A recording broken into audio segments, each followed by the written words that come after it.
নমস্কাৰ বন্ধুসকল, আপোনালোক সকলোকে পুনৰবাৰ স্বাগতম জনাইছোঁ। তো বহুতে ভাল খবৰ, অসম চৰকাৰৰ চাকৰি 10 মেৰ পূৰ্বে শিক্ষা বিভাগত বৃহৎ নিযুক্তি। তো 9000 পদত নিযুক্তি দিব 10 মেৰ পূৰ্বে আৰু 2000 পদৰ বিজ্ঞাপন প্ৰকাশ কৰিব অতি কম দিনৰ ভিতৰতে। আৰু এই কথা জনাইছে মাননীয় শিক্ষামন্ত্ৰী ৰণোজ পেগু ডাঙৰীয়াই। তো ভিডিঅ'টোত সবিশেষ সকলোখিনি আপোনালোকক ভালদৰে জনাই দিম। তো আপোনালোকে ভিডিঅ'টো শেষলৈকে চাই থাকিব। তো দুদিন আগত এখন বাতৰি কাকতত এই নিযুক্তি সম্পৰ্কে প্ৰকাশ পাইছে। তো ইয়াতে যিখিনি নিযুক্তি সম্পৰ্কে লিখিছে সেইখিনি মই আপোনালোকক ভালদৰে জনাই দিম। তো ইয়াতে লিখিছে শিক্ষামন্ত্ৰী ৰণোজ পেগুৰ ঘোষণা, 10 মেৰ পূৰ্বে শিক্ষা বিভাগত হ'ব বৃহৎ নিযুক্তি। তো 13 এপ্ৰিলতে এই বাতৰি কাকতখনত প্ৰকাশ পাইছিল।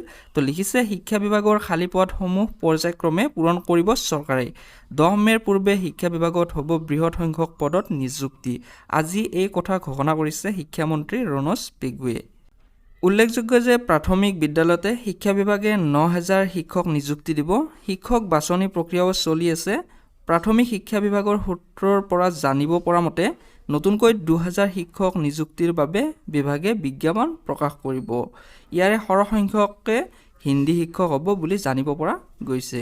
তো এটা বহুতে ভাল খবৰ, শিক্ষা বিভাগত 9000 শিক্ষক নিযুক্তি দিব 10 মেৰ পূৰ্বে আৰু নতুনকৈ 2000 শিক্ষকৰ নিযুক্তিৰ বিজ্ঞাপনো প্ৰকাশ কৰিব।